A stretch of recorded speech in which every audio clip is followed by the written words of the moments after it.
Hello, welcome to a presentation by Vigilant Fire Service Training, LLC. This lesson is going to be fireground operations, strategy, tactics, and tasks. Our terminal objective for this lesson is, after this lesson, the firefighter will be able to define strategy, tactic, and tasks, as well as describe their relationship to each other. Our enabling objectives for this lesson will be, following the lesson, the firefighter will be able to define 3 fireground strategies, list 5 primary tactics. List 5 secondary tactics.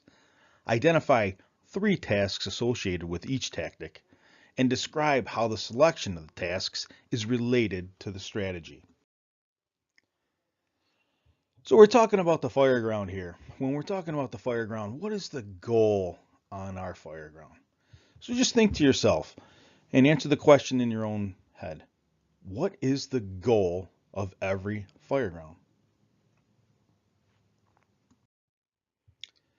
Well, our definition here is the goal of the fireground is to safely mitigate any given emergency by deploying an effective procedure that uses all available resources in an efficient manner. Now, nobody expects anyone to remember this definition at 2 o'clock in the morning when we're responding to a house fire with reported people trapped.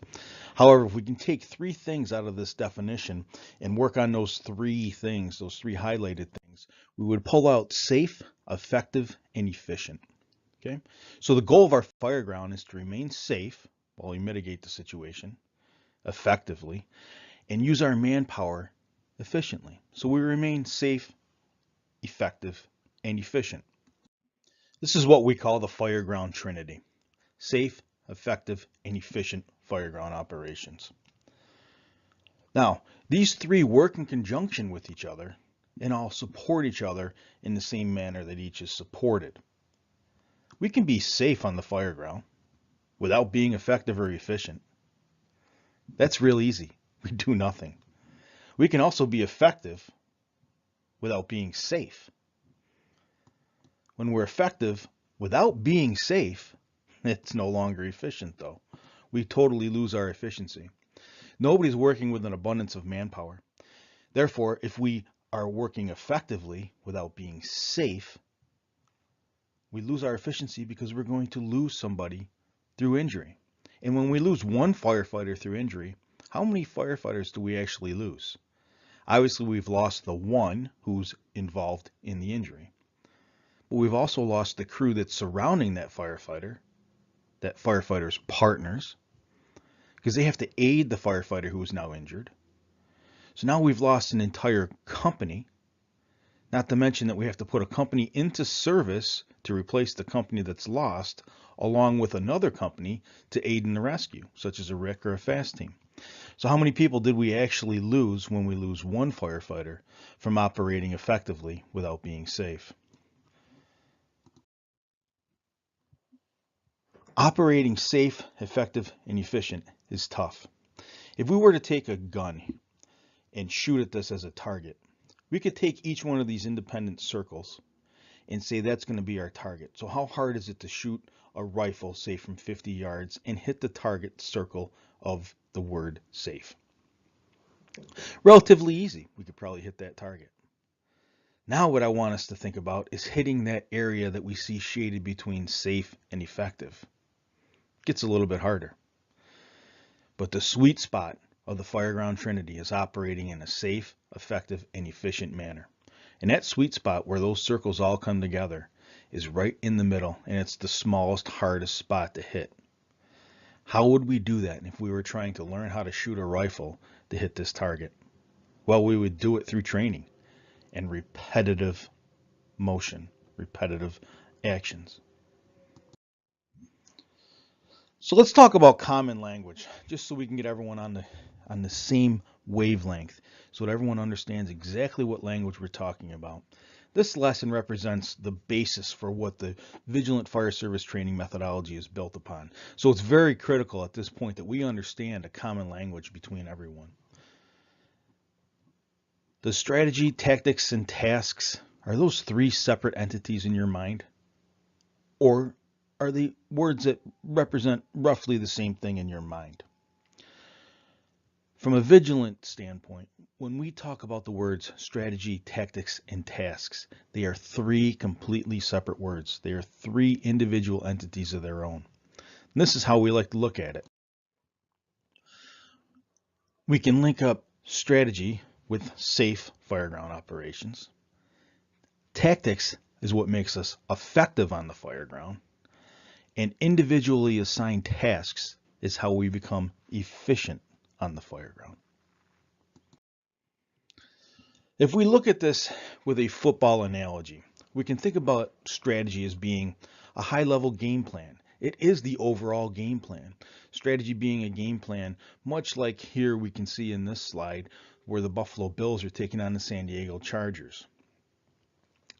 The Bills have a game plan of how they're going to operate overall. What are the overall goals of mitigating this football game? That's our game plan. That's strategy. Now, tactic, that's more of a single procedure. All right, for promoting a desired result is what the slide tells us.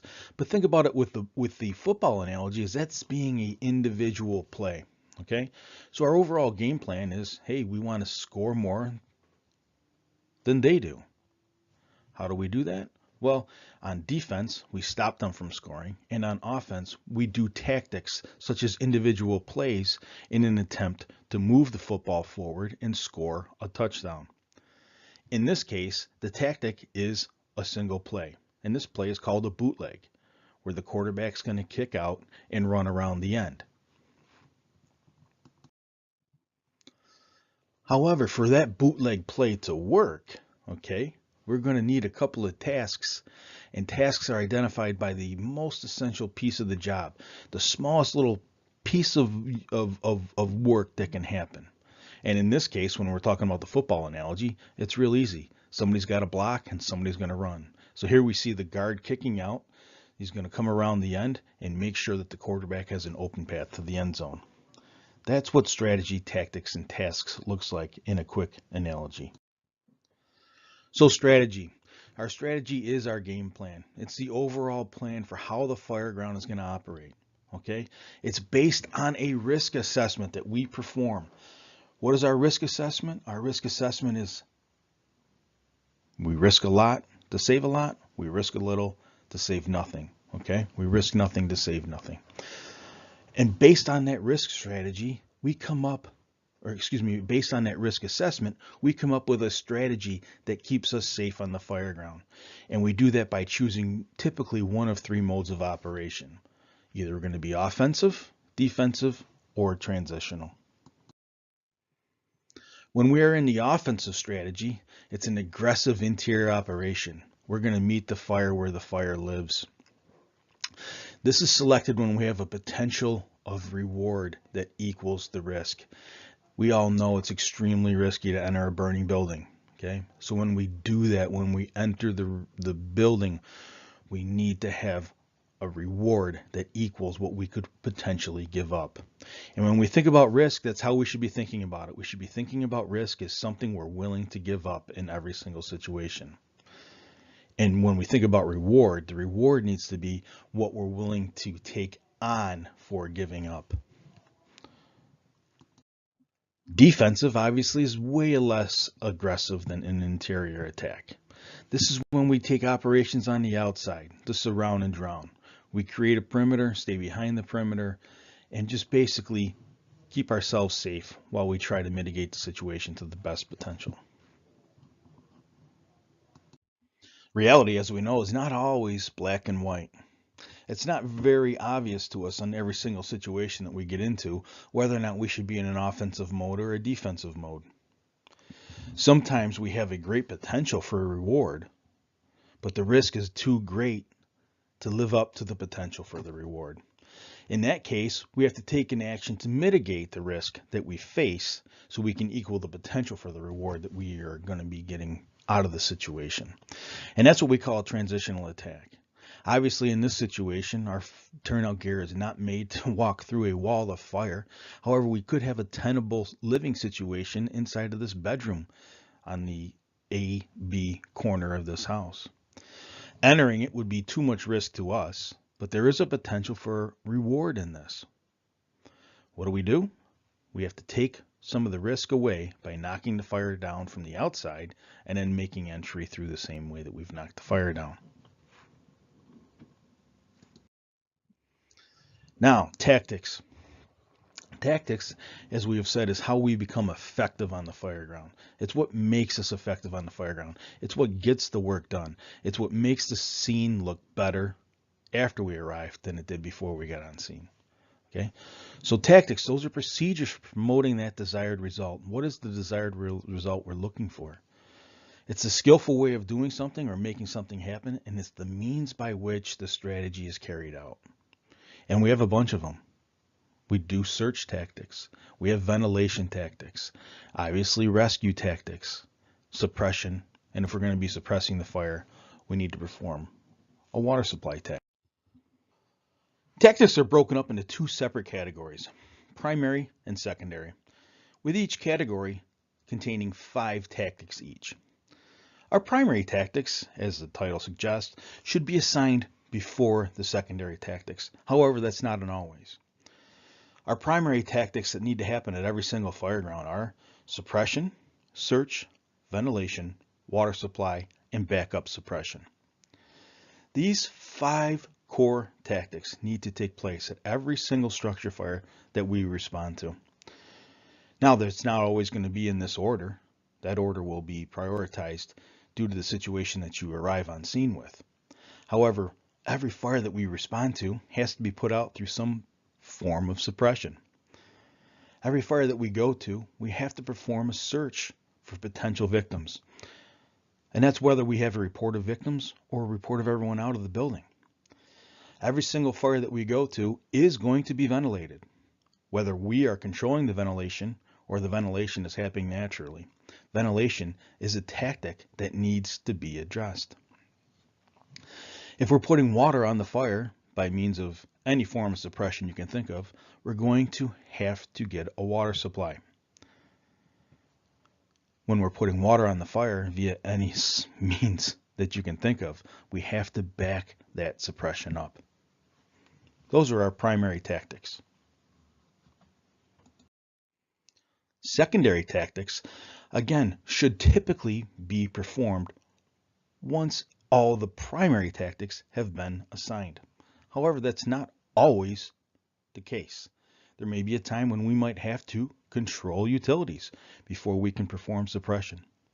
But our secondary tactics, generally speaking, will be assigned after our primary tactics. So secondarily, what we have to do is obviously perform a secondary search, obtain a secondary water supply, control our utilities, perform an active extension investigation, and some form of salvage and overhaul. So you may have attended a lecture or read an article in a trade magazine that has told you before that when we change our strategy, we must change our tactics. And if you go back to a couple of slides previous to this, we said it's important that we understand what language is, and understand each other's language as we speak. What we're about to tell you is that tactics remain the same regardless of strategy. Now you might say that goes against everything you've read or heard. However, let me explain it to you this way.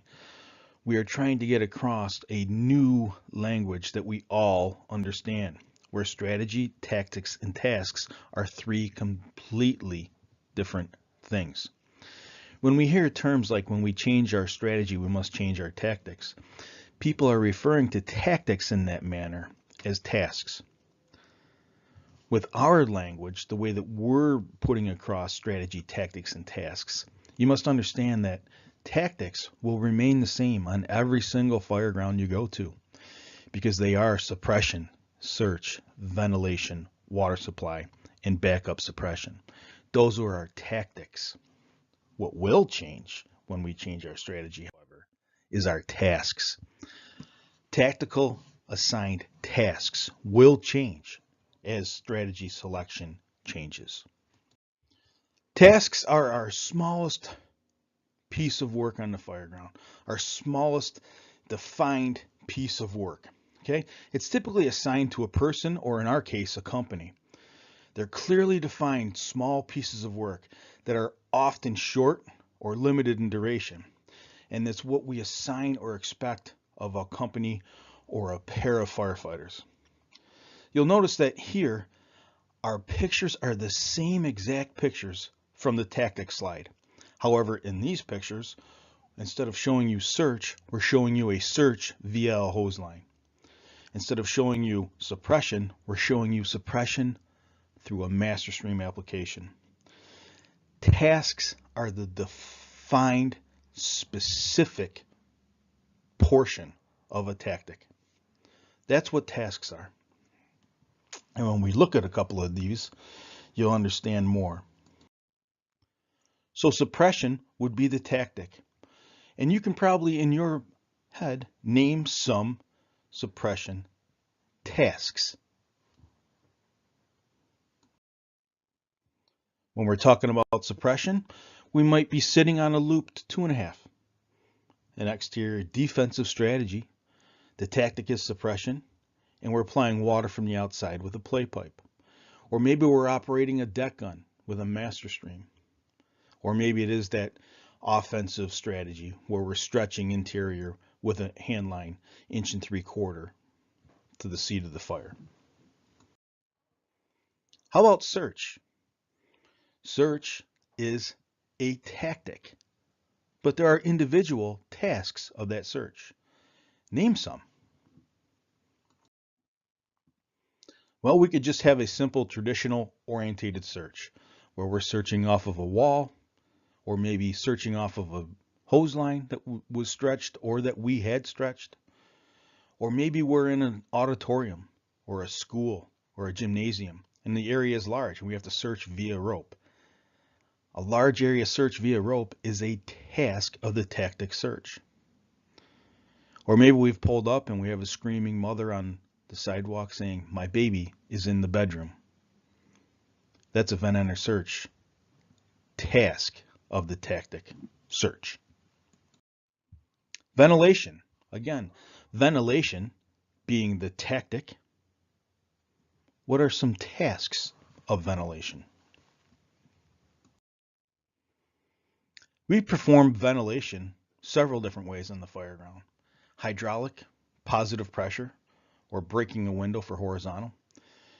You may have noticed that when we listed our 5 primary tactics, forcible entry wasn't one of them. We specifically left out forcible entry because forcible entry in its nature is ventilation. And that's how we want you to consider that from here forward. Ventilation is any opening where we are allowing fresh air to enter the compartment. How about water supply? Water supply is a tactic, but there are several tasks. And if you live in a rural area, there are many tasks of the tactic water supply. Here are just a few. Obviously, we can make a municipal fire hydrant where the water source is municipal and comes from a pipe underground. We can nurse between 2 units, or we can draft from a static source. These are all separate tasks of the tactic water supply. Now, the assigned tactical task must match our strategy, and that's where we become safe, effective, and efficient. In this case, what we've done is we selected a strategy that is defensive. Our tactic has to remain suppression, whether it's defensive, offensive, or transition. We have to perform 5 primary tactics, but our task must match that strategy. So in other words, if we're defensive and we've been assigned the tactic suppression, our application of that suppression must be from a safe distance outside the building. When we talk about suppression and how each one of these tactics equals the strategy, when we're offensive with suppression, we can perform an aggressive interior stretch to the seat of the fire. That would be our task, stretching a line to the seat of the fire. When we go defensive strategy, it's an application of a master stream from outside of the collapse zone. And in our transitional, we would knock the main body of fire down from an exterior position and then aggressively stretch to the interior seat of the fire. Search in the offensive strategy, that's the aggressive thermal imaging camera-led search, where we're going room to room, looking for victims who are still viable.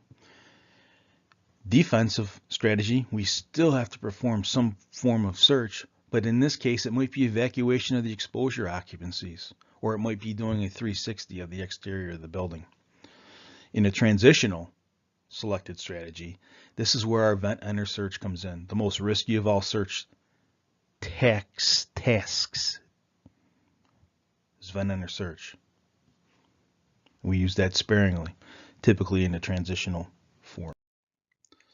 Ventilation, when we're in the offensive, it might be a coordinated breaking of windows to support suppression.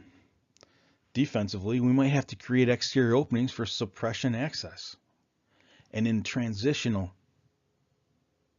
it might be simply controlling the door to limit the introduction of fresh air, to slow the fire spread. So as you can see, strategy, tactics, and tasks is all about language. It's all about understanding that strategy is the overall selection of the mode to keep us safe on the fire ground. Our tactics have to remain the same for every fire ground that we go on, because that's what makes us effective. And if we're going to be efficient at this job, we have to have individually assigned tasks that support the tactic operating in the mode of strategy to keep us safe. So that concludes our lesson. Your training administrator hopefully has given you a short quiz after this lesson. We promise you the quiz is not too bad. So complete the quiz and return it to your training administrator, and we'll talk to you in our next lesson. Thank you for choosing Vigilant.